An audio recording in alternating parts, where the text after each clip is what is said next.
I'll never forget this night. The pizza place I worked at was about to close, and I was getting ready to go home when the phone rang.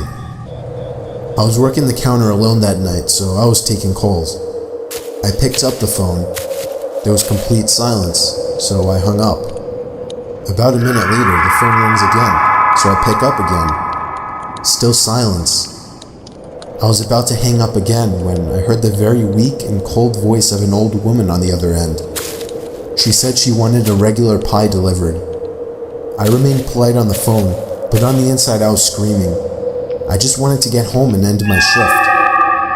I called out to my boss that somebody is requesting a delivery. He told me I had to go. I was upset at first, but I realized it's another tip, and the old ones usually tip the most, so I decided it was okay. I took down the address and told her I would be there soon, but she had already hung up. I thought that was rude, but I ignored it and yelled to the chef that I needed one regular. My boss told me to just go home after the delivery as the place would be closed. So a little before 10 o'clock, I got in my car and put the address into my GPS. The house was 7 miles away. The GPS took me to the quiet side of town. I arrived to the house. It was a small, one-floor house on a very quiet and empty block. I took the pizza and walked up to the door and rang the doorbell. There were no lights on in the house. I hoped that she hadn't given me the wrong address. I rang the doorbell again. There was still no answer. I was about to give up when I turned my head and saw somebody standing at the window. I got a little freaked out and backed up at first, but I eventually got closer to the window to see the person. It was an old woman, probably in her late 70s. She was just staring at me with a blank expression. I yelled to her through the glass that I had her pizza. She didn't react to what I said, so I screamed it louder. A big smile ran across her face. Not a pleasant, genuine smile. It was a smile that sent chills down my spine. I still remember that exact face she made through the window. I decided that I was freaked out enough and got back to my car and set the pizza in the passenger seat. I had to text my boss about this. I shot him a quick text and started my car, ready to get the hell away. I looked to my right to get one more look, to see the woman standing right outside my passenger side window, giving me the same stare she had given me before. I put my car in drive and floored it down the street, not looking back. My boss never made me do a late night delivery again.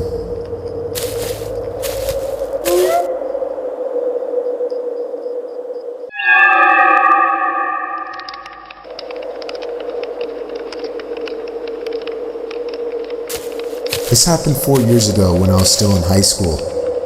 I was told to do my last delivery of my shift. I got in my car, which was a 1999 Camry, perfect for delivering pizzas. I GPSed the address on my phone. I live upstate in the country, so all pizza deliveries were long drives. I remember the sun was starting to set, so it was probably around 7 o'clock. I'd say after a good 15 minutes of driving through the foresty dirt roads, my GPS said I had arrived. It was an old little cottage-like house made almost entirely of wood. It was sitting all by itself in the middle of absolutely nothing but forest. The lawn was completely unkempt, as the grass was almost at knee height. I was used to this kind of thing, so I didn't think much of it. I took the pizza to the front door. There was no doorbell, so I knocked loudly on the door. Within 10 seconds, I heard the sound of footsteps hitting wood on the inside of the house. The footsteps made it to the door and stopped. I started to feel uneasy. I got the feeling that I was being watched, and that's when I noticed there was a peephole in the door. "It's the pizza guy," I called out. I heard a low, harsh-sounding voice on the other side of the door, telling me to bring the pizza out back. I didn't like the idea of going back there. Something didn't seem right. "Are you sure, sir?" I called out. He didn't answer my question. The sound of footsteps didn't move away from the door, so I had the feeling he was still watching me. I almost found myself walking back to my car, but I decided I didn't want any trouble with my boss. The last time I brought a pizza back, he gave me attitude, so I reluctantly walked through the uncut grass and around the small house to the back. I remember there was a shed and a little patio back there. In the patio, there was a table with 4 chairs surrounding it. In one of the chairs, facing away from me, I saw the head of somebody sitting in the seat. I began walking over and said, "Excuse me," but the person didn't even move an inch. "Excuse me," I said again louder. Then from behind me, I heard, "Psst, over here."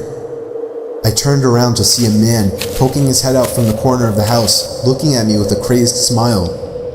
"Come over here, I want to show you something." I freaked out, turned around and ran around the house in the opposite direction, back to my car, for some reason still holding the pizza. I got in my car, started it, and got away from there. On my way back to the pizzeria, I pulled over to the side of the road and called the police. Eventually, I was informed that there was no sign of anybody having been in that house for a long time. I quit my delivery job a few days after that. I have no idea what would have happened to me had I gone up to that man, but to this day, I still wish I just turned my head to see who or what was sitting in that patio chair.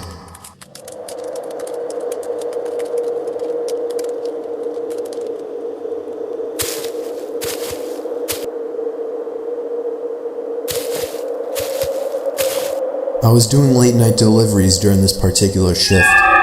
When I worked this job, I lived in the Poconos. It was very rural up there. I often found myself driving down roads surrounded by nothing but trees, just like this night. Only it was dark and foggy this time. Driving down a shortcut to town that I had taken many times before, I slam on the brakes when I see somebody jump out from the bushes onto the road. The sickening bump and thump from the front of the car confirmed that I had hit the person. I put my hand to my forehead, cursing to myself. I couldn't believe what just happened. I just hit a person. I got out of my car and checked to see if they were alright. It was a man wearing a black hoodie with the hood up. He lay motionless by my car tire. I had no idea what to do. At this point, I was panicking. Why the hell was this guy in the middle of nowhere? Why did he jump in front of my car? And then things got weirder. I can hear a scream for help, coming from the woods to the left of me. Somebody was in trouble. I looked at the man I hit with my car. He was still on the ground, motionless. I'd only be gone for a minute, I figured. For whatever stupid reason, I thought it was okay to leave the man behind, to go into the woods. I moved in the direction I heard the scream originally, hoping to hear another, but it was just total silence, except for the night creatures making their sounds. "Where are you?" I yelled out. It was at that moment I heard the sound of a foot crushing the leaves on the ground. I turned in the direction of the sound, and even in the dark and foggy weather, I could still make out the figure of somebody hiding behind a tree opposite me. I ran as fast as I could back to my car, looking back constantly to make sure I wasn't being followed. When I got back to my car, the man I had hit was gone. I didn't stick around to wonder where he went. I just got back in my car and proceeded down the road. My heart was racing the whole drive through, but I still ended up delivering the pizza. I got to the house, and when I rang the bell, a middle-aged woman answered. After paying, I noticed that her eyes focused on something behind me, and then she asked me, "They let you guys have delivery partners now?" I was confused and asked her what she meant, and she told me, "You got someone with you in your car." I felt a pain in my stomach as I turned and saw somebody sitting in the backseat of my car. I called the cops using the woman's phone, and they arrived shortly after, but the person in the backseat of my car was already gone. The scariest thing about this whole story, the police found a blood-stained knife on the floor of my car where the man was hiding. This memory still haunts me every day, and I can genuinely tell you, it's painfully scary just to imagine how things could have turned out if I hadn't made the delivery.